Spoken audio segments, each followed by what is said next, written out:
비법이다라고 생각해 본 적이 없어요. 그런데 다른 선생님들은 그것이 비법이라고 생각하시는 것 같아요. 그래서 때로는 선생님들이 다른 학원 원장님들이나 레슨하시는 선생님들이 오셔서 레슨을 이렇게 받기도 하시고 레슨하는 걸 보기도 하시고 레슨을 동영상을 찍어 가시기도 하시고 또 어떤 원장님은 너무 우울할 때 그 동영상을 보고 힘이 나서 애들을 레슨한다고도 하시고 선생님들마다 그렇게 다 이렇게 좀 그거에 대해서 관심을 갖고 있는 선생님들이 계시는 거예요. 자, 이제 저의 정체를 밝혀드릴게요. 저는 특별한 사람이 아니라 그냥 아이들을 가르치는 그냥 취미학원의 그냥 평범한 선생님이었어요. 그런데 이러한 선생님이 아이들을 콩쿠르를 내보내면 그건 20년 전의 얘기예요. 콩쿠르를 내보내면 애들이 다 상을 못 타요. 다 재경연에 오르지 못하고 다 예선 탈락을 하는 거예요. 그래서 제가 궁금했어요. 어떻게 하면 예선에 오를까? 어떻게 하면은 우리 애들이 다른 아이들보다 잘 칠까?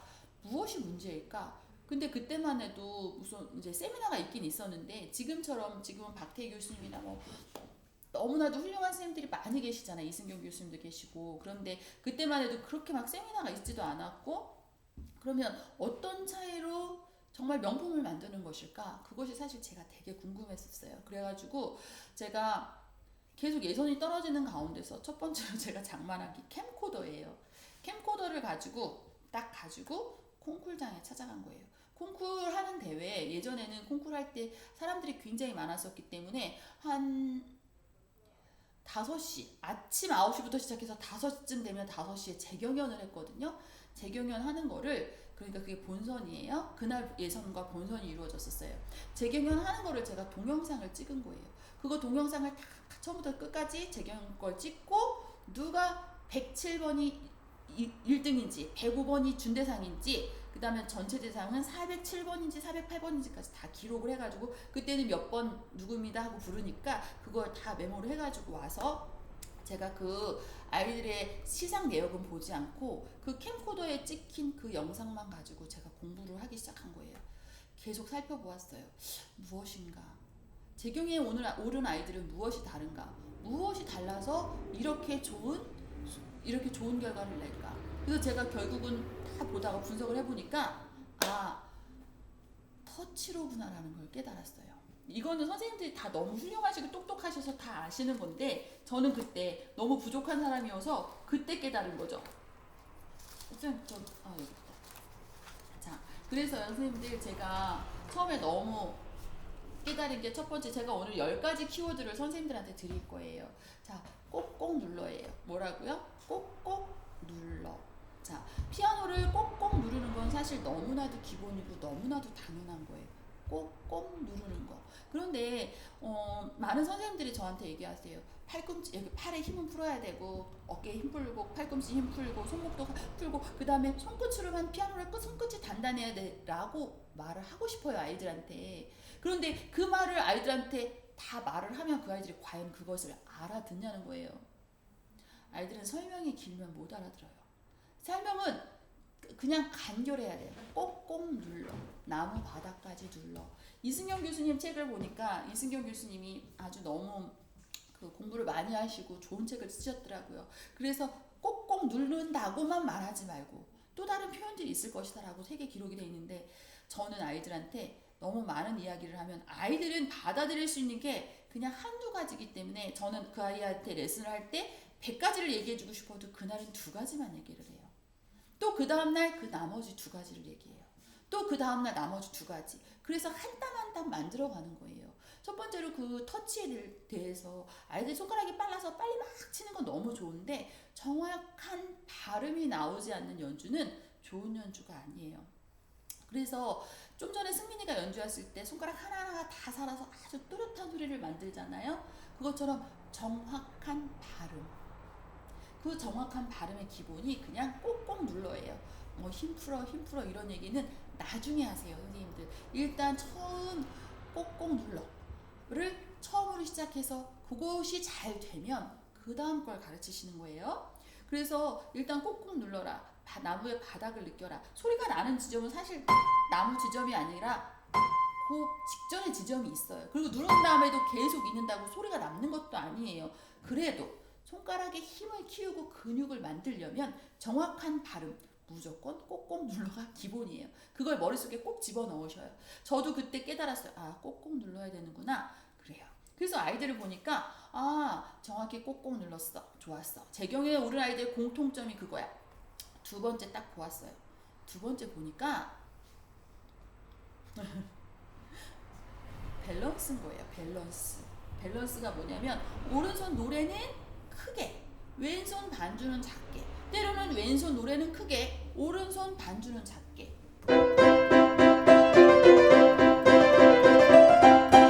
이런 게 아니라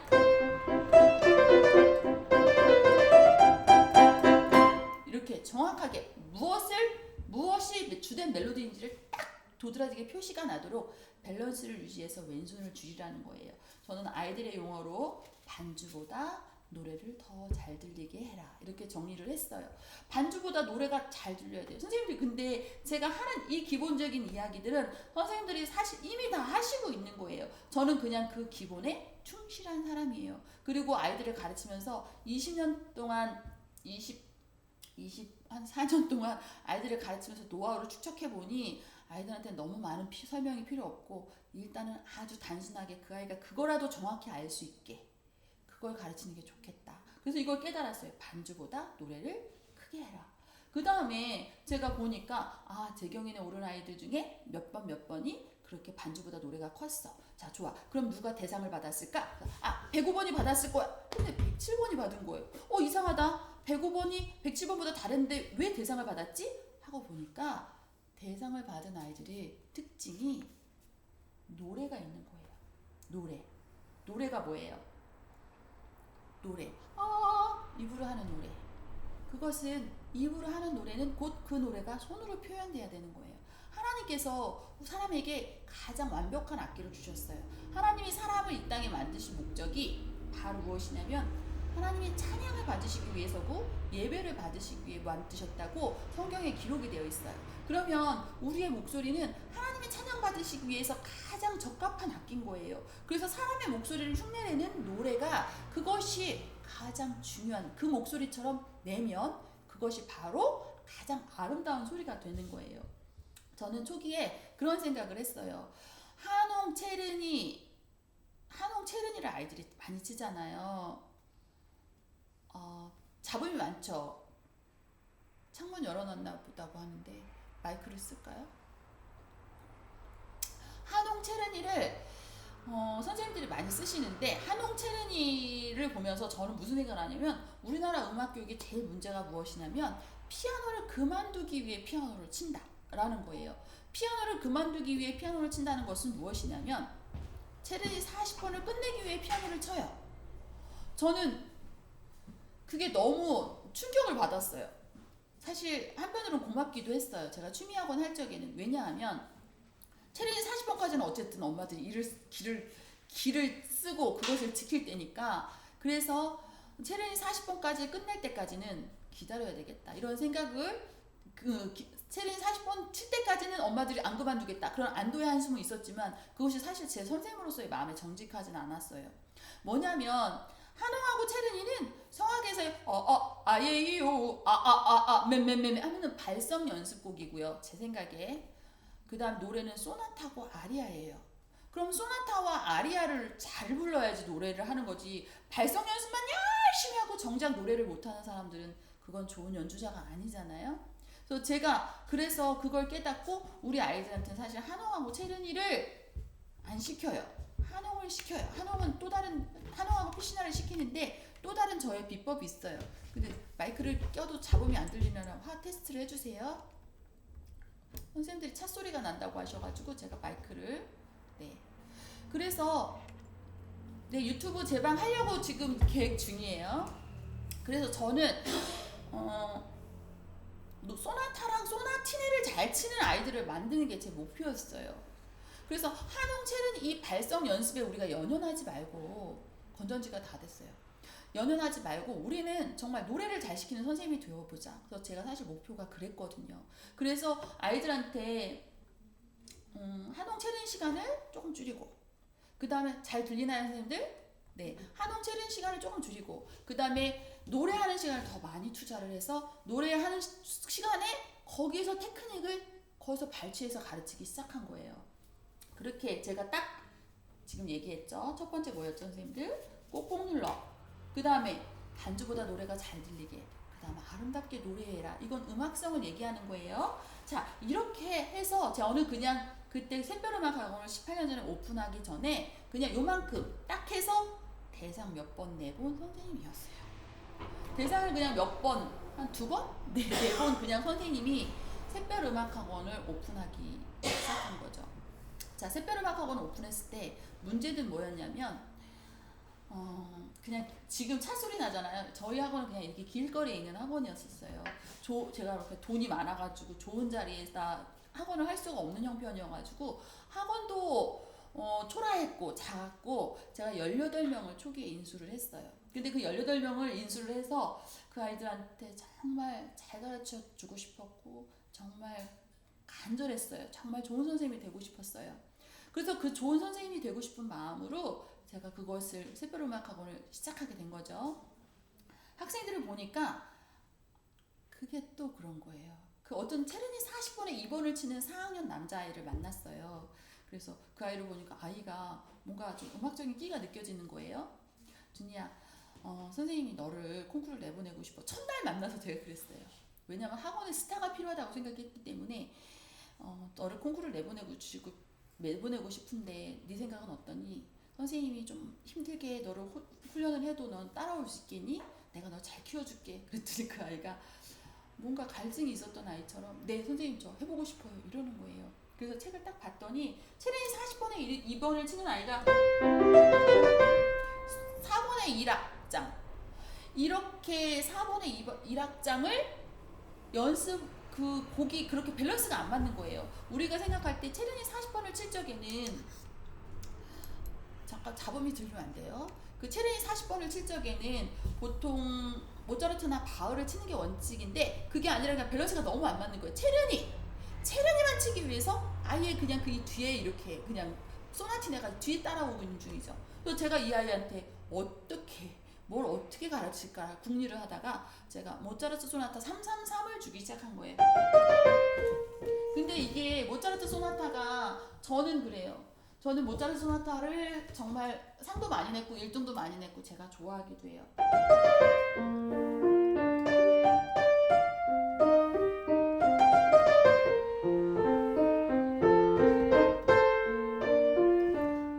하나하나 마음을 담아서 치는 걸 제가 너무 좋아하기 때문에 그 아이한테 그걸 가르치는데 그 아이가 뭐 곡을 쳐본 아이가 아니기 때문에 너무 못 치는 거예요. 너무 못 따라오는 거예요. 그래가지고 제가 가르치다 완전 지쳤어요. 이를 어쩌지? 어떻게 할까? 막 궁리를 하다가 세 쪽을 딱 가르쳤어요. 띵띵드리리리띠라라따 거기서 곡을 끝내게 한 거예요. 왜냐면 더 이상을 나갈 수가 없었어요.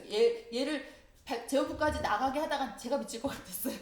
그래서 그거를 4개월을 아이를 훈련을 시켰어요. 그러면서 저는 어떻게 했냐면 하나님께 기도했어요. 기도가 뭐냐? 간절함이에요. 제가 네 번째 말씀드리는 키워드는 바로 간절함이에요. 선생님들 전체 세상 타고 싶은 분들 손 들어보세요. 많죠? 네. 대상 타고 싶은 분들 손 들어보세요. 대상 타고 싶은 분들. 그래요. 대상도 타고 싶고 준대상도 타고 싶고 전체대상도 타고 싶어요. 그래 저 같은 사람이 다 가져가요. 얼마나 제가 얄밉겠어요. 저는 평택에 있는 콩쿠르 못 나간 지 지금 7년? 6, 7년? 네, 저희 목사님이 저기서 8년이라고 하는데 아무튼 꽤 오래됐어요. 그러다 보니까 네. 그렇게 많이 천안도 못 나간 지 꽤 됐어요. 그래서 수원 같은 데는 이제 워낙에 수원이나 안산은 누가 타도 탄다고 해서 저를 열어주시는데 저는 이제 지역 콩쿠르를 많이 못 나가죠. 그러니까 초기에 제가 그 전체대상을 1년에 평택에 콩쿠르이 현대 있고 세광 있고 에듀클래식 있고 음악교육신문 있고 해서 보통 한 3번씩 열리고 같이 경향이나 중앙 들어오고 하면 보통 한 15번인데 저는 그래요. 전대 처음 받았을 때 눈물 나죠. 그래서 저는 그때 14번, 13번 이렇게 전체상을 가져갔어요. 한두 개 빼고 전체상을 제가 다 저희 학원 아이들이 다 가져간 거죠. 근데 제가 그 첫 번째 아이를 그 준이를 모차르트 소나타를 가르치면서 저한테 이게 있었어요. 바로 간절함이에요. 제가 간절함이 너무 복받치도록 많았어요. 그래가지고 왜냐 일어나고 싶었고 좋은 선생님이 되고 싶었고 아이들한테 정말 사랑하는 본이 되는 그런 사람이 되고 싶었고 저를 통해서 예수님을 알려주고 싶었어요.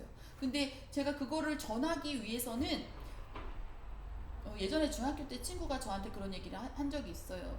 우리 중학교 때 선생님께서 교장 선생님께서 서울대를 나오셨는데 그 선생님 방마다 다니시면서 그런 얘기를 하시고요. 예수님 믿으라고 얘기를 하는 거예요. 그런데 그 당시에 저희 학교의 아이가 공부 굉장히 잘하는 아이가 지선아 나는 그렇게 공부 잘하는 분이 전하는 예수님이라 궁금해 이렇게 얘기하는 거예요. 그래서 저는 제가 아이들한테 예수님을 전하려면 내가 더 잘 가르쳐주는 선생님이 돼야 되겠구나라는 거에 대해서 생각이 굉장히 많았어요. 그래서 제가 정말 무엇보다도 이제 간절함이 정말 많았죠. 그래서 그 모차르트 333을 가르치면서 그때 그뿐이 아니라 9명을 콩쿠르를 지도하고 있었는데 9명을 가르치면서 그 중에 한 명이 전체 대상을 받았고 세 명인가 두 명이 대상 받고 나머지가 준대상 받고 아무튼 뭐 정말 다 상을 다 100% 제 경연에 올랐고 그랬었어요. 근데 그때 제가 하나님 앞에 너무 간절히 기도했어요. 이 간절함은 사실 그 뭐를 얘기하는 거냐면 기도를 말하는 거예요. 기도는 무엇이에요? 하나님께 요청하는 것이고 우리의 마음을 보여주는 거잖아요. 자, 저희 학원은 매달 1일날 예배를 드려요. 그리고 토요일마다 아이들하고 말씀을 나누면서 큐티로 양육을 해요. 무슨 저희는 건전한 교단이에요. 대한예수교 장로교회 건전한 교단이에요. 신천지나 뭐 이런 데 아니에요. 그런데 저희 남편이 목회하고 계세요. 그런데 저가 이제 그 간절한 마음, 그 간절함에 대해서 기도에 대해서 말씀드리는 거예요. 보세요. 기도의 어원 속에는 노동이 들어가야 돼요. 노동. 두 농부가 있었어요. 두 농부가 한 사람은 새벽 예배를 마치고 논에 와가지고 계속 이제 하나님한테 하나님 올해 풍년이 되게 해주세요. 좋은 날씨 주세요. 하나님 정말 좋은 날씨 주세요 하고 기도를 하고요. 또 어떤 사람은 너무 늦게까지 일을 해서 피곤해가지고 새벽 예배를 가지 못했지만 그 논에서 물을 대주고 피를 뽑으면서 하나님 제발 올해 풍년이 되게 해주세요 라고 기도를 했어요. 그러면 두 사람 중에 누구의 기도를 하나님이 들어주시겠냐는 거죠. 보세요. 기도는 간절함이 들어가는 거고 그 간절함은 노력도 함께 포함이 되는 거예요. 그래서 자동차 바퀴가 이렇게 가듯이 기도는요 노력과 기도가 같이 갈 때 이루어지는 거예요. 이 간절함의 완성이 바로 그거예요. 자, 제가 그 아이를 모차르트 333을 가르치는데 제가 여기까지밖에 못 가르쳤다고 중간에 끝까지 못 가르쳤다고 했잖아요. 드디어 콩쿨날 이 아이가 예선 때 그걸 쳤어요.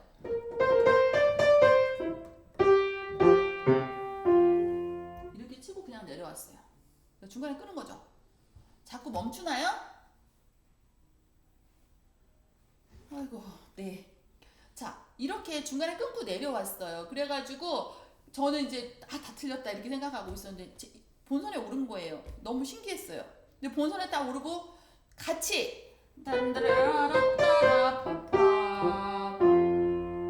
똑같이 여기까지밖에 못 치고 내려왔어요.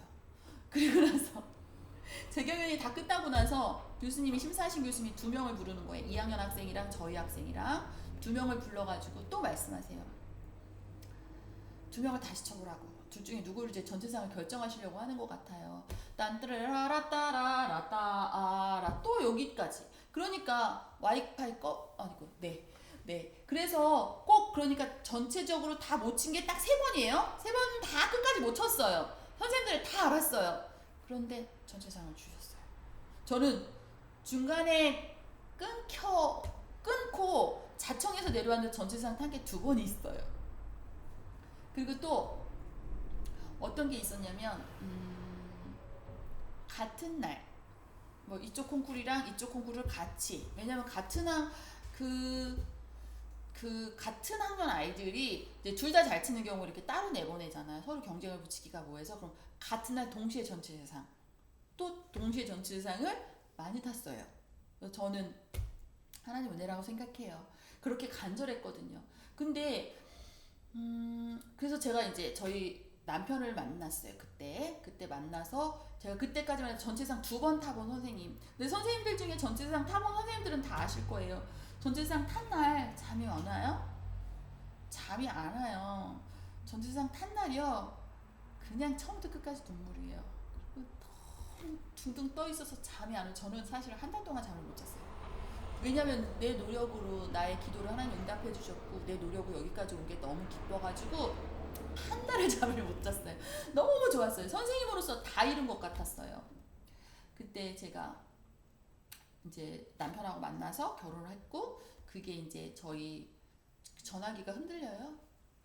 그래서 저희가 화면이 울렁거린다고 댓글이 나와요. 그래서 제가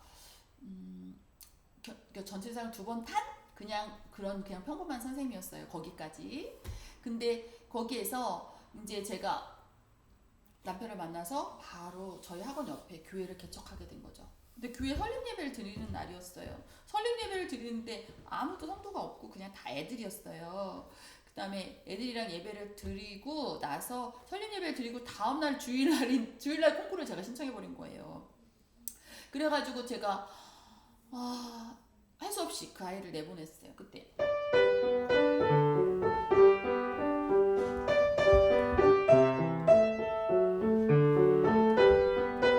이번에 베토벤 바레이션 베토벤 6 바레이션 음악춘추 지정곡이잖아요. 이 곡을 가지고 아이가 나갔어요. 근데 예배 중에 이제 오후에 나가기로 하고 아이를 데리고 같이 예배를 드리는데 그 아이가 이제 예수를 모르는 아이예요. 그래서 제가 그 아이한테 그랬어요. 자인아 너 돈 얼마 있어? 그랬더니 300원이요? 250원이요? 300원이요? 이렇게 얘기하길래 그래 자인아 300원? 좋아. 너가 하나님한테 기도를 하는 법을 선생님이 가르쳐주고 싶은데 여기 봉투에다가 네가 가진 돈을 일단 넣어보고 네 마음을 일단 표현해야 되니까 너의 기도 제목을 적어서 우리 함께 예배 드리면서 그걸 드려보자. 그랬는데 그 아이가 거기다가 300원을 넣고 나서 이제 뭐라고 썼냐면 하나님 저 오늘 대상 타게 해주세요 안 쓰고 전체 대상 타게 해주세요 쓴 거예요. 근데 이 아이는 이 아이는 사실 피아노 배운 지 얼마 안 됐어요. 한 8개월? 그 정도밖에 안 된 애인데 갑자기 그렇게 썼으니까 저희 목사님이 현금 봉투를 보고 너무 깜짝 놀라신 거예요. 하나님, 아이고 대상인 줄 알고 현금 봉투를 이렇게 불러주시다가 아이고 목사님 순간 이제 저희 목사님이 회개하신 거예요. 제가 믿음이 적었군요. 하나님 이 아이의 그 믿음 큰 거를 주님께서 보시고 저 전체상 주십시오 이렇게 기도를 했는데 실제로 그날 그 아이가 가서 전체상을 받더라고요. 그러니까 설립 다음날 전체상 탔죠. 그 일주일 뒤에 그 콩쿠르 모차르트를 가르치는 아이가 있었는데 그 아이가 연습하다 말고 계속 울어요. 그래서 왜 우니? 응? 그랬더니 엄마 아빠가 사이가 안 좋아서 지금 떨어져 있는데 내가 콩쿠르에서 피아노를 잘 치면 뭐예요? 엄마가 안 오실 건데 이렇게 얘기하는 거예요. 그래서 제가 그 아이의 우는 걸 보고 같이 울었어요. 걱정하지 말고 아이야 우리 같이 기도하자. 그래서 그 아이를 붙잡고 같이 기도했어요. 그리고 제가 전화했어요 엄마한테. 아기가 운다고 어머니 안 오실 거냐고 이번에 꼭 오시라고 오시게 하고 제가 그 자리에서 그날 목사님하고 며칠 동안 계속 기도했어요. 이 아이를 통해서 부부가 화합할 수 있게 해달라고. 그때 그 아이가 거기서 전체상을 또 탄 거예요. 그러니까 저는 전체상 200회가 그냥 200번의 기도 응답이에요. 조지 밀러가 5만 번의 기도를 응답받았다고 말하잖아요. 근데 저는 사실 더 많이 받은 것 같아요. 그래서 아이들한테 제가 입시학원으로 이렇게 평범한 입시학원에서 평범한 취미학원에서 입시학원까지 이렇게 올라오게 된 모든 사연 속에는 하나님께서 아이들이 예수님을 만나는 그 과정 속에 저를 쓰신 거예요. 저는 아무것도 아니었어요 사실. 자 이제 그렇게 애들을 콩쿠르를 준비시키면서 제가 이렇게 마음으로 많이 울고 기도하고 안고 그랬어요. 자 이제 그 간절함이 이제 그렇게 제가 하나님께 응답을 받았고요. 이제 거기에서 이제 어느 날 저희 아이들이 계속 전체상을 받았어요. 그때 저는 무엇에 관심이 있었냐면 전도에 관심이 있었어요. 그래갖고 저는 학원에는 한 3시쯤 3시 반쯤 출근을 하고 12시 반부터 학교 앞에 가서 솜사탕 나눠주고 계속 예수님 믿으라고 전도하고, 제가 어린이 전도 옆에 그 새소식반 선생님이고 새소식반 시범자여가지고 아이들한테 그냥 그렇게 나눠주면서 예수님 믿으라고 그러고 와서 3시 넘어서 와갖고 싹 레슨을 하는 거예요. 근데 제가 무슨 실력이 있고 뭐가 있어요. 그냥 은혜로다가 하는 거예요. 그래서 10시까지 연습을 시켜요. 왜냐면 제가 부족했던 걸 채워줘야 되니까 10시까지 연습을 시키고 같이 나가요. 나가는데 우리 아이들이 그때 너무 살아있었어요. 서로 그냥 너무 같이 은혜를 받는 같은 공동체였기 때문에 너무 같이 다 좋을 때였어요. 그래가지고 저희 아이들 10시에까지 연습을 마치고 잘가 하면서 나오는데, 그때 옆에 학원 선생님이 지나가다 그 모습을 보셨나봐요. 그래서 얼마 뒤에 저한테 그 얘기를 하시는 거예요. 원장님, 자기는 진짜 너무 신기하다고. 저희 아이들 중에 어떤 아이가 선생님 피아노 더 연습하고 싶어요 라고 말하는 아이가 있대요. 어떻게 그렇게 연습을 시키냐고. 새소식반 선생님이 계시군요. 저 새소식반 선생님이에요. 새소식반 16년 차, 시범자는 15년 차예요. 주일학교 30년 차. 그래서 제가 그 아이들이 그렇게 살아있었고 생기있었고 너무 좋아. 그러니까 서로 나가면 다 전체상 타니까 그냥 매주 축제였어요. 그냥 나가면 전체상이었어요. 뭐 제가 뭐 특별히 잘 가르쳐서도 아니에요. 그냥 다 탔어요. 알 수 없어요. 저는 그 이유를. 그냥 하나님이 저의 간절함을 쓰신 거라고 저는 생각해요. 네, 어린이전도협회 아시는군요. 네, 새소식반 아는 분들은 은혜를 나눌 수밖에 없어요. 새소식반은 하나님이 너무 기뻐하시는 거고, 저는 그걸 통해서 간증할 게 너무 많아요. 어느 날 저희 아이 중에 하나가 그랬어요. 네, 종교적이라 죄송합니다. 무료로 아방이에요. 네, 어느 날 어떤 아이가 저한테 그랬어요. 선생님, 저 예중 가고 싶어요. 이러는 거예요. 그래서 제가 예중? 어디? 예원이요. 예원? 그래가지고 제가 그걸 딱 듣고 나서 너무 깜짝 놀라갖고, 그래, 예원? 알겠어. 그럼 한번 해보지 뭐. 저는 아이들한테 안 된다고 말하고 싶지 않았어요. 그리고 그 아이를 위해서 정말 목숨을 바칠 각오가 되어 있었어요. 그래가지고 실제로 예원을 시작을 해본 거예요. 근데 그때 그 아이도 목사님 딸이었는데 그 아이의 엄마가 기도를 하셨어요. 하나님, 우리 아이한테 딱 맞는 훌륭한 선생님을 보내주세요 라고 기도를 했는데, 그때 하나님 응답이 이미 주었잖니 라고 말씀을 하셨대요. 그래가지고 그 얘기를 듣고 나서 엄마가 그 얘기를 저한테 하셨는데 제가 너무나도 많이 울었어요. 그리고 나서 그 아이가 결국 예원에 합격을 한 거예요. 그래서 예원을 합격하고 그 후로 다른 아이들이 저 예중 갈래요, 저 예고 갈래요, 저 대학 보내주세요 이러면서 예입시 학원이 그냥 된 거예요. 저희 학원은. 그러면서 그 간절함이 계속 꼬리를 물으면서 아이들이 전체상으로 탄 장학금이 선교지로 갔어요. 그리고 우간다에 피아노를 마련해주고요. 필리핀에 정말 어려운 아이들한테 그 선교비가 갔고요. 네, 이제 그만할게요.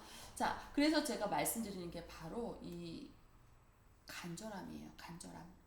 이 간절함은 선생님들이 누구나 가지셔야 되고, 이 간절함으로 노력하시면 다 하실 수 있다는 거예요.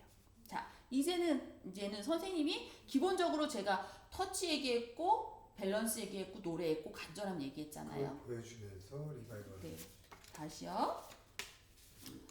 꼭꼭 눌러. 터치. 그 다음에 반주보단 노래가 중요해. 그 다음에 노래를 해야 돼. 음악성이 있어야 돼. 그 다음에 간절하게 하나님께 기도하고 노력해 였어요. 그 다음에 뭐냐면 이건 선생님의 자세예요. 바로 이건 정면 승부. 저는 진짜 신기한 게요. 저는 진짜 신기한 게, 제가 전체대상 200회 동안 현대곡은 딱 한 번이었어요. 그리고 모두가 다 그냥 고전 소나타 내지는 낭만이었어요. 그 고전 소나타와 낭만이, 고전 소나타를 한 번 세보니까 한 20여 곡 되고, 낭만이 한 30여 곡 되고요. 그 다음에 현대곡은 베르코비치를 한 번 딱 써가지고 그때 탔어요. 그래서 저는 그냥 선생님들이 현대곡으로 하는 거 너무 좋잖아요. 현대곡으로 해서 조금 쉽게는 아니죠. 현대곡도 어려우니까. 그런데 소나타 같은 거는 진짜 하나하나 다 곱씹어서 해줘야 되잖아요. 그런데 이렇게 하나하나 곱씹고 이런 차원이 아니라 그냥 이제 조금 더 손이 많이 가는 건 사실이에요. 그래서 저는 그냥 정면 승부를 했어요. 그래서 그냥 무조건 저는 아이들한테 소나타 아니면 낭만 해서 대부분 그렇게 줘요. 아이들이 치는 곡들이 대부분 바흐가 한 곡이 있고 그다음에 소나타가 한 곡이 있고 낭만이 하나 있고 그렇게 세 곡으로 그렇게 치고 있죠. 그래서 저는 정통 클래식을 가르쳐요. 자, 그다음 하나가 빠졌어요. 네, 이게 빠졌네요. 근데 이렇게 가르치는데 선생님들이 과연 아이들을 어떻게 가르칠 거냐는 거예요. 제가 아이들을 가르치면서 이 갖고 있는 노하우들은 사실 뭐 말도 못할 정도로 다양하겠죠. 그래서 제가 어느 곡에서는 뭐 팔꿈치를 열어서 어느 곡에서 어느 부분에서 팔꿈치를 열어야 돼. 그 다음에 여기에서 자 저기 저쪽 쳐다봐. 자 그다음 콧등으로 노래해. 자 그다음에 여기에서는 뭐 눈썹을 올려. 뭐 저기 이렇게 막 여러 가지 말들을 가지고 넣어서 아이들을 가르쳐요. 그런데 그렇게 가르칠 때 가장 중요한 요소가 엄정함과 사랑이에요. 엄정은 정확한 걸 말하는 거예요. 아이들한테 권위적이지 마세요, 선생님들. 아이들을 사랑하되 끝까지 사랑해야 돼요. 저는 예수님께서 제자들을 사랑하실 때 끝까지 사랑하셨다는 그 말씀이 제가 너무 은혜를 받았어요. 그래서 제가 우리 제자들한테 나는 목숨을 다하리라 이렇게 각오를 했어요. 목숨을 다한다는 건 뭐냐면 내 인생에 그 끝까지 뭐 70년 생을 다 바치는 게 아니라 70년 중에 어느 한 부분을 그 아이를 위해서 최선을 다해서 쓰는 것이 바로 목숨을 다하는 거예요. 그래서 저는 아이들한테 엄정하고 정확하게 엄정하게 가르치는 것, 또 사랑하는 것 이거를 많이 얘기해요. 제가 무섭게랑 엄정은 다른 거예요. 그래서 저 아이들을 제가 가르칠 때 정확하게 가르치고 되는 것과 안 되는 것을 명확하게 해주기 때문에 아이들이 저를 굉장히 무서워하지만 저를 사랑해요. 그래서 그것이 사실 비법이에요. 저한테는 아주 유명한 전설이 많아요. 예전에는